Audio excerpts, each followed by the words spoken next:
purihin ng Panginoon. Ako rin ay nagpupurit nagpapasalamat sa Panginoon dahil umulan man umaraw ay papasok na tayo. So, napakabuti ng Panginoon kasi kaninang umaga ay kala ko uulan. Pero kanina, medyo naambunan tayo. Pero praise God at tayong paingatan. So, kahit naman sobrang dulas ng daan ay andun yung pag-iingat sa trabaho. At monthly reports ko ay halos natapos ko. So, purihin ang Panginoon. Napakaraming gagawin. Pero despite nung obligation natin, alam natin, kaagapay natin ng Panginoon at yung talagang kabalikat natin ay mas malakas pa beyond sa ating ine-expect at ini-imagine. So, purihin ang Panginoon sa mga bagay na ginagawa niya sa atin at pinapakita at nauunawaan natin yung totoong buhay natin. So, purihin ang Panginoon. Sa Diyos ang papuri. So, mag-start na tayo. Pakibukas po kayo sa Kawikaan 30. Doon tayo mag-ano ngayon, magbubulay-bulay ng kanyang salita at ating tignan kung ano ba talaga yung realization ng isang actually this is a prophet. Tinuring na po rin po kasi siyang prophet. Although wala siya sa minor prophet, saka major prophet, ay talagang ginamit siya ng Panginoon para isulat dito sa Kawikaan 30. So, ang aking title tonight ay Tama Lang, pero Tama ang Puso. So, makikita natin yan doon sa verse 1 hanggang 10. So, pero ang focus ko po sa ating pag-aaralan tonight ay yung living the prayer of moderation. So, ano ba yung prayer ng ating karakter tonight? Si Agur. So, hindi po siya sikat, pero ngayon lang natin narinig, maski ako ay talagang hindi po siya ganun kapamilyar sa aking ngunit greatly ginamit ng Panginoon. So ngayon, sa aking tanong, anong realization ang meron ka ngayon na masasabi mong wise, sound, and good judgment ka na para sa sarili mo at para sa iba? Meron ba tayong realization sa buhay na masasabi mong wise ka? Diba? So, ano man yung ating mga duties and responsibilities nandito, kaakibat dito sa ating pag-aaralan. So, isa pang tanong, may mga bagay na po ba kayong hiniling kay Lord na alam mong makakapagpabago sa sarili mo? So, ano naman to? Natural naman to. Ito yung minimithi natin sa ating mga sarili. So, let's focus po ngayon sa verse 7 and verse 9 ng Proverbs 30. Ano ba ang sabi diyan? Ito ay, sabi nga po, this is a prayer. Ito lang po. Sa verse 7, Panginoon, may dalawang bagay akong hihilingin sa inyo kung maaari, ibigay ninyo ito sa akin bago ako mamatay. Verse 8, una, tulungan niyo ako na huwag magsinungaling. Pangalawa, huwag niyo akong payamanin o pahirapin. Sa halip, bigyan niyo lamang ako ng sapat para sa aking mga pangangailangan. Verse 9, dahil kung yumaman ako, baka sabihin kong hindi ko na kayo kailangan. At kung ako naman ay maghirap, baka matuto akong magnakaw at mailagay ko kayo sa kahihiyan. So, kung inyo pong sisaya bubusisiin ko at sisaya sa atin, ay talagang, this is a prayer po. Ito lang po ang natatanging prayer sa buong Proverbs. So ngayon, bago sa ating pagsisimula, sa ating panahon ngayon, wala na tayong iba. Tingnan niyo yung prayer na to ha. Sa ating panahon ngayon, wala na tayo kasing ibang ninais, kundi more. Diba? Sige pa, ganyan lagi. Pero dito sa Proverbs 30, 8 to 9, it is a counter cultural prayer. Pabaliktad siya kung titignan ninyo.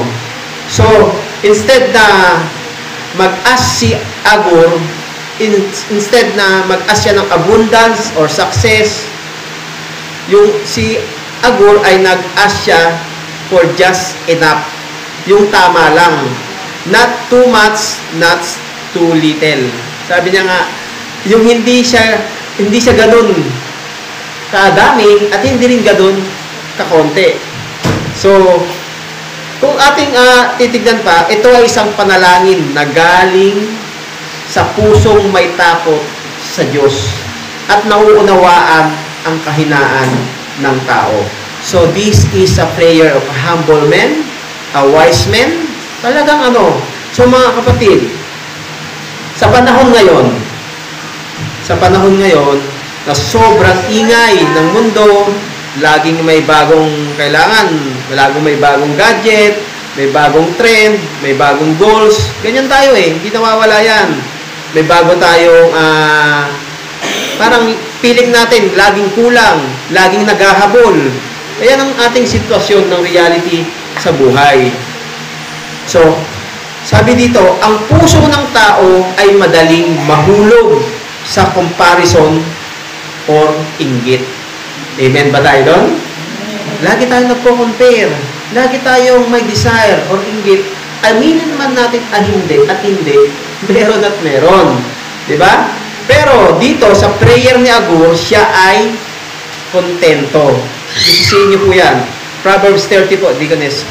37 to 9. So, dito po, kung mapapansin natin, yung prayer niya ay sobrang kontento na siya. Kontento. Hindi po siya nakatingin sa sobra at hindi rin siya natatakot na pagkulangin siya. Grabe yung prayer na to. So, makikita ba natin, ang focus niya dito ay tamang sukat lamang, sapat na biyaya para sa atin sa araw-araw. So, dito po,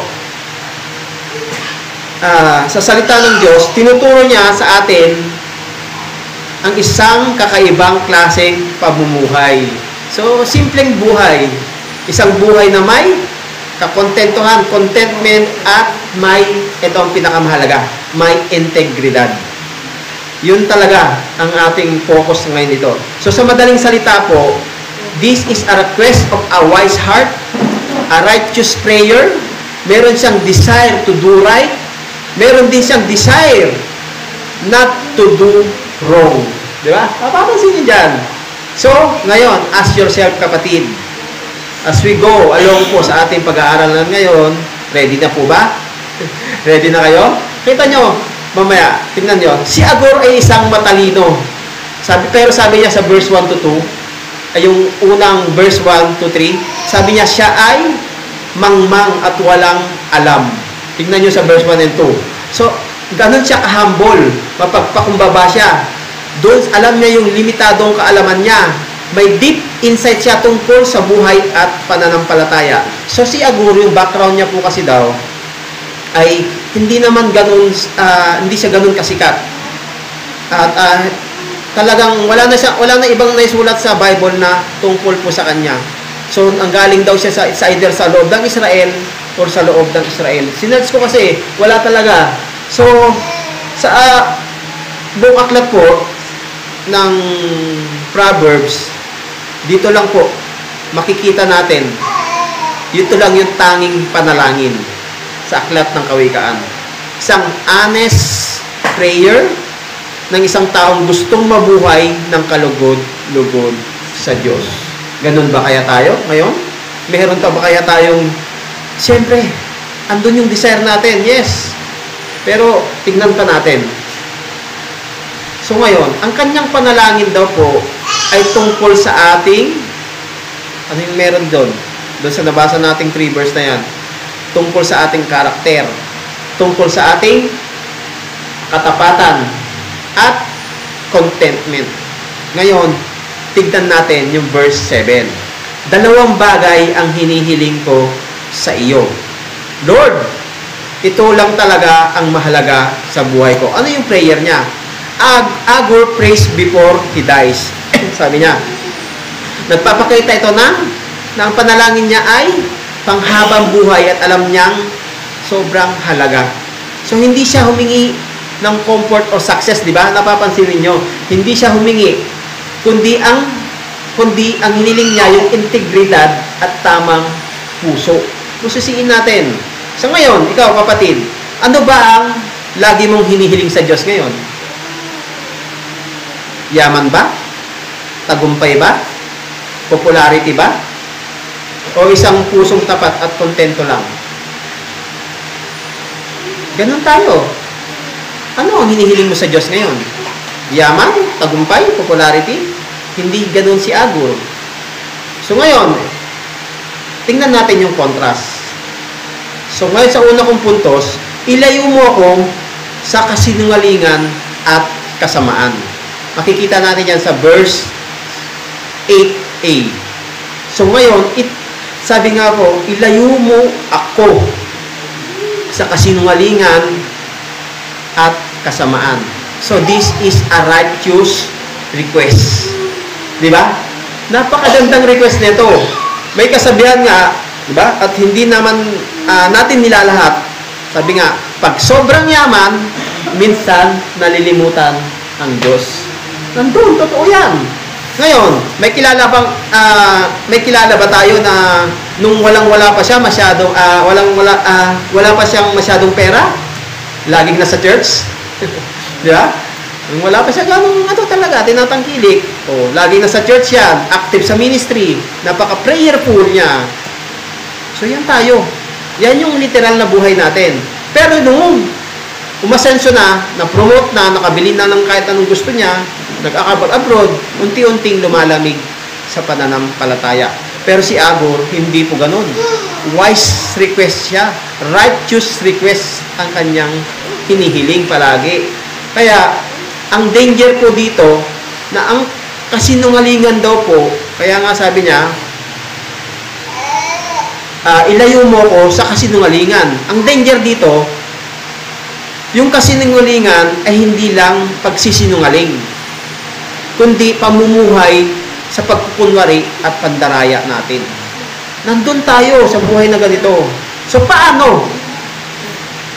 Ano ang prayer ni Agur? Ilayo mo ako sa kasinungalingan at kasamaan. Diba? Sa paanong paraan? Paano tayo? Ano gagawin natin ngayon kung gano'n ang request natin?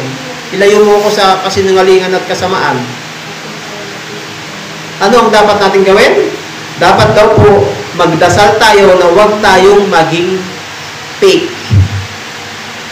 Kasi tayo, pwede natin pekein yung pagiging Kristiyano natin.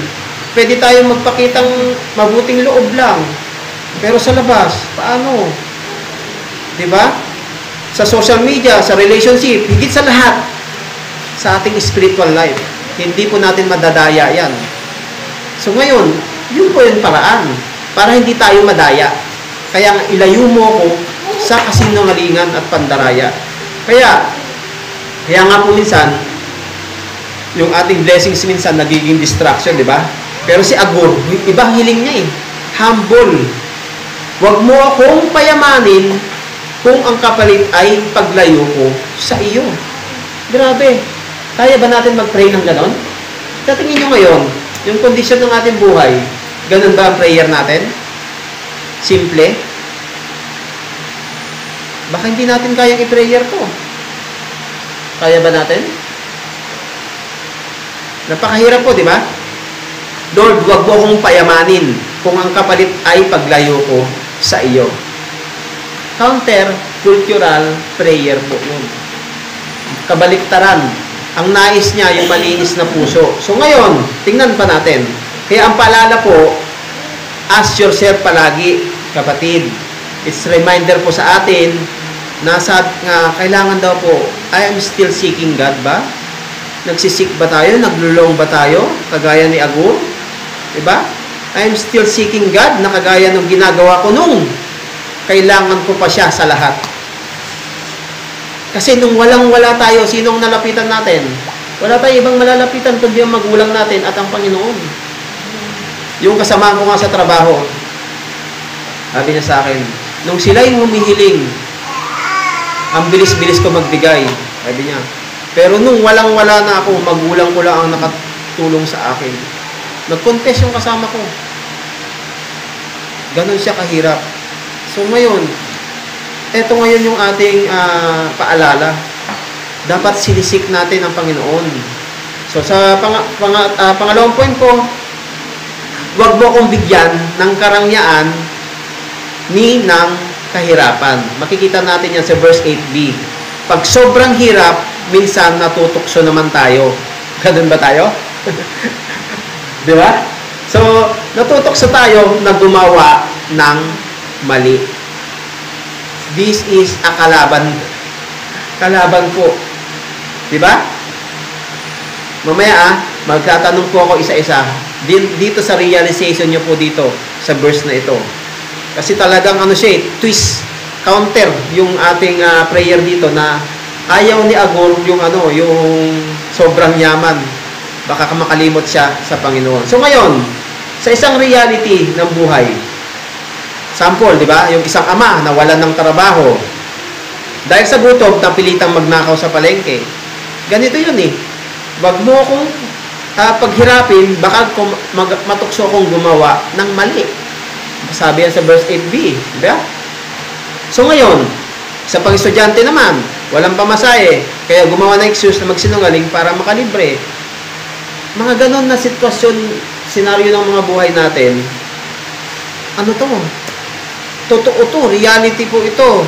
So, ang turo po sa atin dito, dapat daw po balance lang. Not extreme na yung request natin, huwag mo kong bigyan ng karangyaan ni ng kahirapan. I-balance natin. Huwag yung sobra-sobra. Huwag kang maging hoarder nga. Kumbaga, yung mga namimili, yung mga binibili lahat para itago tapos paibenta ng mahal. Parang ganun yan. So, doon natin tinitingnan yan ngayon. Agur seeks the golden mean, sabi niya. Hindi sobrang yaman, hindi rin sobrang hirap. Napakagaling ng request nito. Ganito kaya, ang sarap siguro nito. Alam niyo po, sabi nga daw po may napanood ako kanina, si Solomon daw po, hindi lang daw pala siya ang binigyan ng wisdom na ganun. Marami din daw pong wise person nung panahon ni Solomon na kinaugnay ng Diyos na binigyan ng same din na wisdom like Solomon. So itong katulad po ni Agur, nitong realization niya, kaya nga nasama siya sa kawikaan eh. So it means hindi lang si Solomon ang may wise understanding. Like Agur daw ay merong wisdom from the Lord. So yung realization na yon, sabi niya, hindi niya gustong mawala kasi sa focus. Ano yung focus na yon? Ayaw niyang masira niya ang relasyon niya sa Diyos. This is Agur. Hindi niya gustong mawala sa focus. Yun po Ayaw niyang masira ang relasyon niya sa Diyos dahil sa material na bagay. Ayan tayo eh. Yung ano ba yung mga bagay na nakakasira sa atin, nakakawala ng focus? Siyempre, unang-una, sa atin ngayon, gadget, teleserye, mga Netflix, di ba? Yan yung mga bagay na naaksaya natin yung oras natin, na hindi tayo nakakapag-focus ng gusto. Diba? So ngayon, totoo naman talaga. Ayaw niya mahirap, di ba? Totoo naman na hindi natin dinidina yung bigat ng buhay. Alam natin eh. Hindi natin dinidina yung bigat ng buhay. But God invite us to trust Him for our daily bread. To believe He can provide without compromising our integrity. Yung ating integrity ang tinitignan pa rin ng Panginoon. Diba?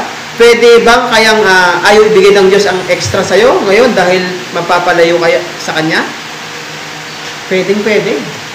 Kaya niyang gawin yun kasi nga, hindi niya i-give. Sabi nga, kaya nga ang sagot lagi sa prayer, yes, no, and wait. Diba? Kasi nga, pinoprotektahan tayo ng Diyos eh, sa lahat ng bagay. Kaya hindi niya nabibigay yung mga ultimate desire natin, yung mga, alam niyo yung mga desire natin na gustong-gusto natin makamit, makuha, mahawakan, ay hindi bibigay ng Panginoon yan. So ngayon, ang challenge sa atin, I am trusting God with my needs. Kaya ngayon, ganun ba tayo ngayon? Nagtitiwala ba tayo sa Panginoon sa ating mga pangangailangan? Amen. Amen po. I am compromising ba yung integrity para makasurvive? Hindi natin gusto yun. Iko-compromise mo yung integrity mo para makasurvive? Wag. Kaya nga ang request dito, wag mo akong sobrang payamanin at wag mo rin akong pahirapin. Napaka balanse. Hindi niya, kaya nga kung ganito yung isip siguro natin ngayon, yung intellectual na mindset natin, iba yung mindset ni Agor eh. Kakaiba. So, ang challenge ngayon, pwede ba kayang, challenge natin ngayon,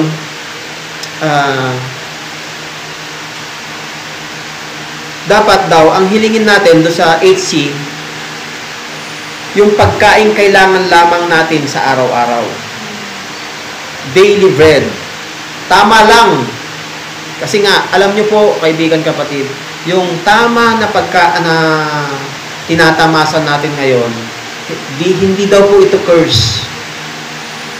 It is a gift sa atin. Kasi ayaw niya mapahamak tayo. Kung ano yung kinalalagyan mo ngayon, it's normal. Parang nasa default ka lang. Kumbaga, nasa neutral ka lang. So, ngayon, napakaganda. Hindi po kasi ang ating worldly mindset kasi iba. Yung mindset kasi natin worldly na eh. Marami sa atin ayaw ng tama lang. Di ba? Gusto ko pa eh. Bakit ba? Ayaw natin yun. Pero dito, ito ang tinuturo sa atin. Sinasabi ng mundo, go big, dream bigger, grind harder. Di ba? Nag-grind tayo ng gusto. Nagsa-sideline tayo ng gusto. Talagang nagpapakahirap tayo.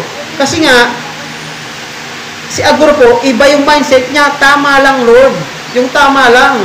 Makikita mo natin yung daily, ang isa pang maaral dito daw, si Agor ay makikita natin yung daily dependence niya on God.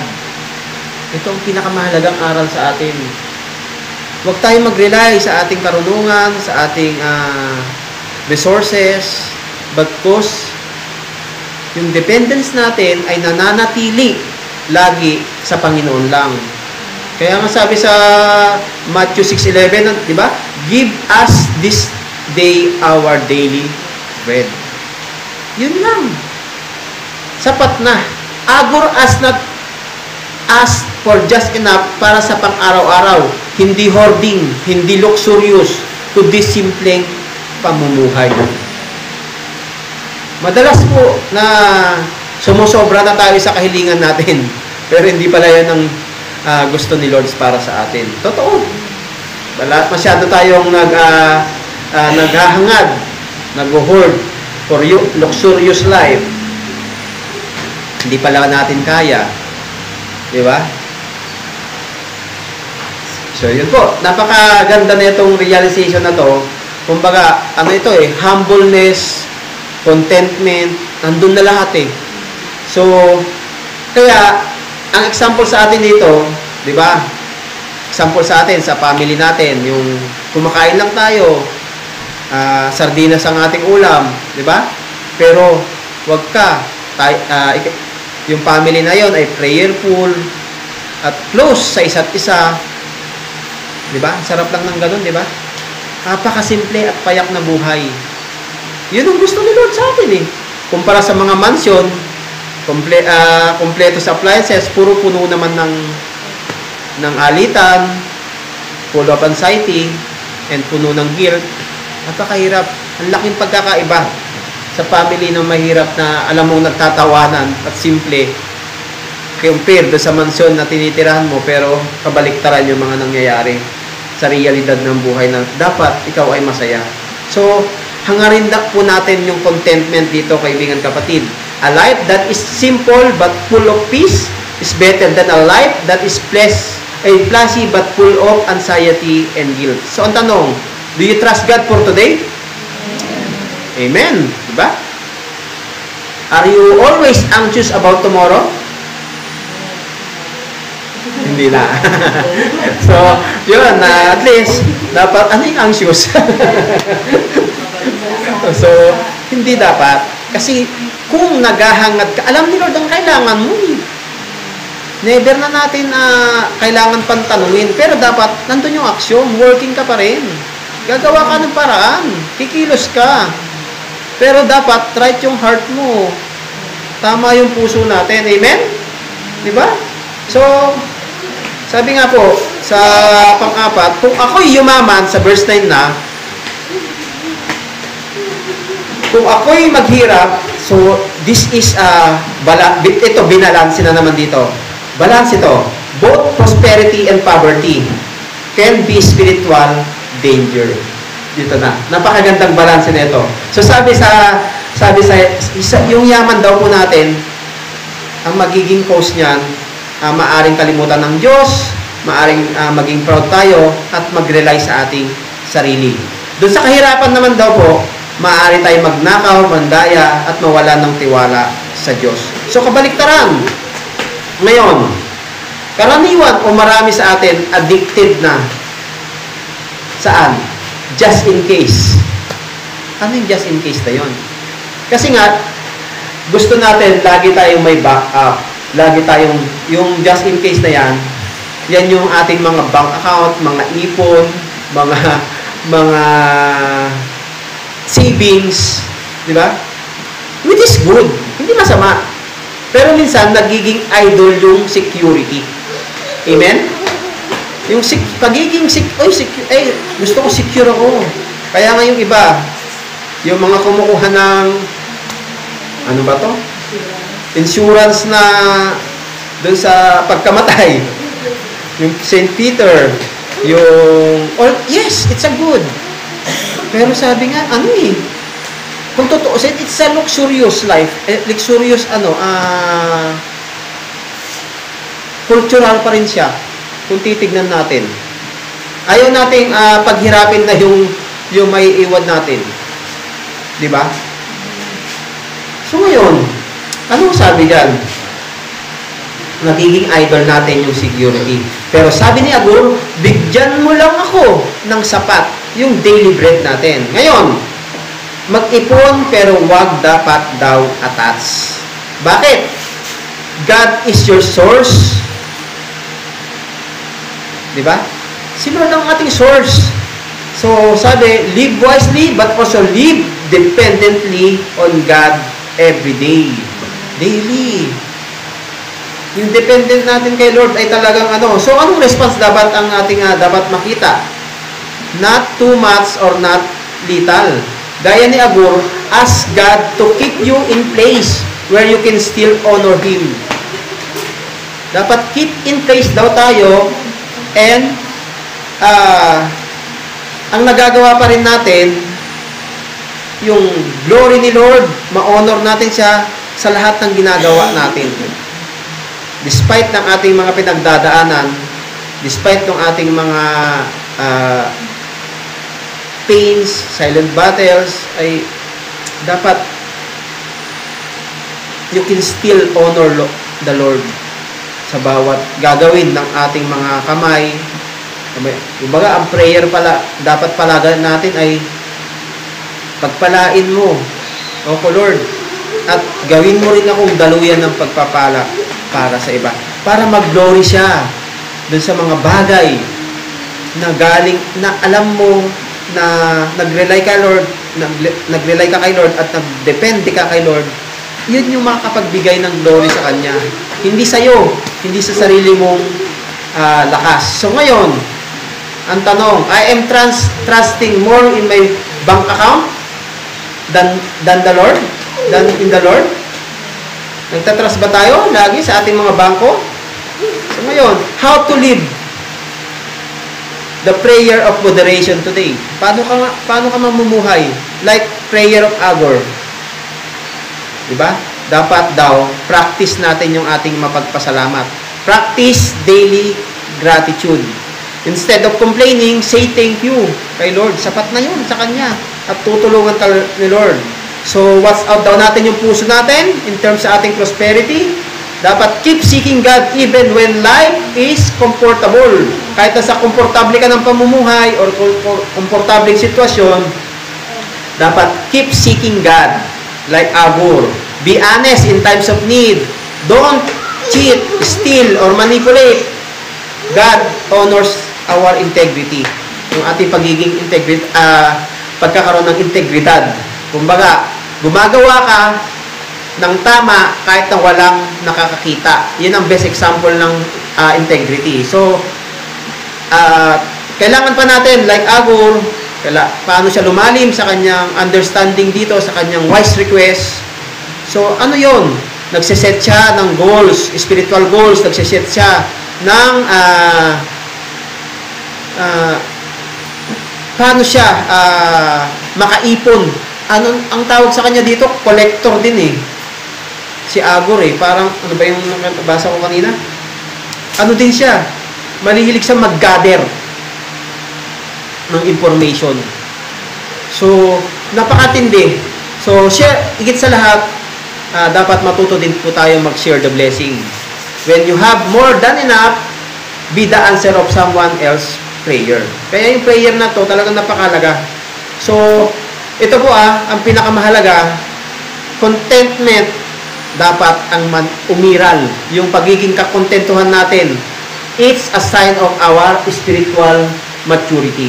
Ang tunay na kasiyahan ay hindi galing sa dami ng bagay na meron tayo, kundi sa lalim ng relasyon natin sa Panginoon. So ngayon, dito kay Agur, sa buhay ni Agur, ano ang laman ng panalangin niya? Ano ang laman ng panalangin natin kaya ngayon? Lately, ano? Puro increase na lang ba? Paano tayo mag-increase? Or ang mabuild yung character natin? Diba? Ito ang kailangan natin. Increase or character? Diba? Ano yung character na yan? Ito, yung ginagawa natin. Alam na, pinapahalagan natin ang salita ng Diyos sa buhay natin. Mas binibigyan natin ng increasing yung ating spiritual maturity. So, pagkaintindi natin. So, ngayon, dito sa Proverbs po na ito, kung makikita natin, ito po ay nagpapakita na hindi po ito weak prayer. Bagkus ito po ay nagpapakita ng wise prayer. Diba? It is the person who says, I'd rather trust you for today than worry for tomorrow without you, without God. Mas mabuti pang manalig ka na ngayon sa Panginoon kaysa mag-worry ka para sa bukas na wala ang Panginoon. Di ba ang hirap? Anong kalagayan mo nun pag ganun tayo? Di ba? So, kaibigan kapatid, encourage everyone to pray like Agur, ha? Lord, give me one. I give me only what will keep me close to you. Kaya ba natin to? Lord, give me only what will keep me close to you. Kaya natin? Dapat ganun ang prayer natin. Kung ano yung makakapagpalapit sa Panginoon, yun yung dapat nating naisin. So sa ating pagwawakas, sa ating conclusion, sabi nga, ang contentment at integrity ay hindi po ito popular sa mundo ngayon. Wala tayong ibang ninais kundi more, sabi ko nga kaninang umpisa. Pero ito yung pagiging kakontentuhan natin, like Agur, ito ay marka ng isang tunay na Kristiyano. Hindi ka man sikat, hindi ka man mayaman, pero kung ikaw ay kontento at matapat, malapit ka sa puso ng Panginoon palagi. Ganun na ganun si Lord sa atin. So, sabi, let us live a life that is satisfied in Christ. Satisfied na ba kayo kay Lord, kay Jesus Christ? Amen po ba? Diba? Maging satisfied tayo lagi. Punuin natin. Lord, satisfy me. Fill me. Kahit na empty ka na, fill me, Lord. Kasi siya lang ang makakapagpuno ng lahat ng kakulangan natin. Walang ibang makakapagpuno ng ating pagkukulang sa ating mga sarili. So, let us live a life that is satisfied in Christ and steady in our conviction. Ano ba yung mga conviction na yun? Diba? Alam mo yung mali at tama. Alam mo yung sapat at dapat. Diba? Hindi tayo palaging sagana. Oo. Pero palagi tayong may sapat dahil sapat si Kristo.